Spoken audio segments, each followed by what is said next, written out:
अस्सलाम वालेकुम दोस्तों। आज हम लोग मैथ के हवाले से एक टॉपिक डिस्कस कर रहे हैं, यानी कम्यूटेटिव प्रॉपर्टी। कम्यूटेटिव प्रॉपर्टी दो तरह के हैं। एक है कम्यूटेटिव प्रॉपर्टी ऑफ एडिशन, एक है कम्यूटेटिव प्रॉपर्टी ऑफ मल्टीप्लिकेशन। तो मैं दोनों प्रॉपर्टीज को एक ही लेक्चर में यहां पर डिस्कस करूंगा। Commutative property, when two numbers are multiply, when two numbers are multiplied in any order, अगर दो नंबर्स को हम लोग मल्टीप्लाई करें, अगर दो नंबर्स को हम लोग मल्टीप्लाई करें किसी भी तरतीब से, इन एनी ऑर्डर का मतलब है किसी भी तरतीब से, the result is the same, तो इनका रिजल्ट जो है, इनका आंसर जो है वो हमेशा एक जैसा ही होगा। अभी इसका एग्जांपल कुछ यूं है, मेरे पास दो नंबर है, क्योंकि मैंने दो नंबर का जिक्र किया है लिहाजा मेरे पास दो नंबर है। एक है 5, दूसरा है 9। ये दो नंबर्स मेरे पास है। अभी इन दो नंबर्स को अगर मैं किसी भी तरतीब से मल्टीप्लाई करूं, अगर इन दो नंबर्स को मैं किसी भी तरतीब से मल्टीप्लाई करूं या ऐड करूं, तो इसका आंसर हमेशा एक जैसा ही आएगा। फॉर एग्जांपल 5 ज़रबे 9, यानी 5 मल्टीप्लाई 9, 5 9s आर 45, यानी 5 9 45।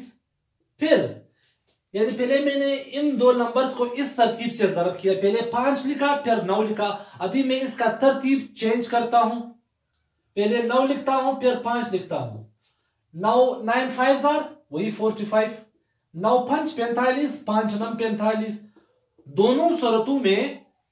दोनों सूरतों में इसका आंसर जो है वो एक जैसा ही है, यानी ये भी 45 है और ये भी 45 है।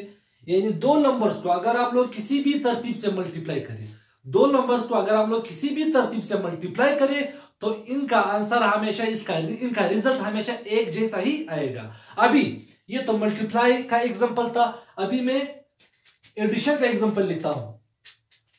यानी अगर दो नंबर्स को मैं किसी भी तरतीब से जमा करूं, ऐड करूं, फिर भी आंसर एक जैसा ही रहेगा। फॉर एग्जांपल 5 जमा 9 बराबर है 14, बराबर है, पहले 9 लिखो फिर 5 लिखो, फिर भी आंसर 14 ही आएगा। यानी पहले मैंने इन दो नंबर्स को इस तरतीब से जमा किया, 14 आंसर आया।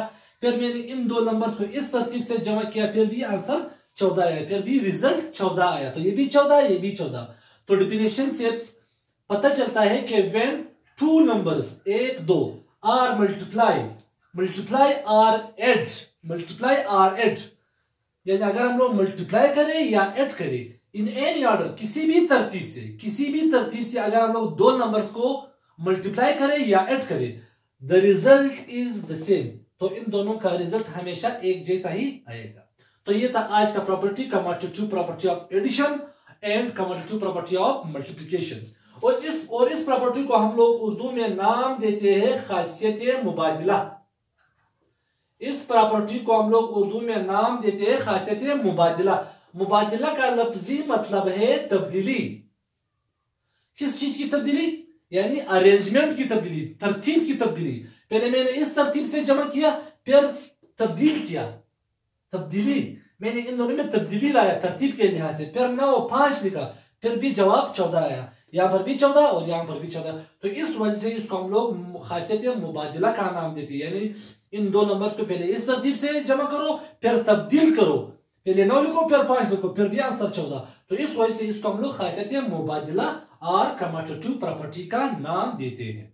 शुक्रिया।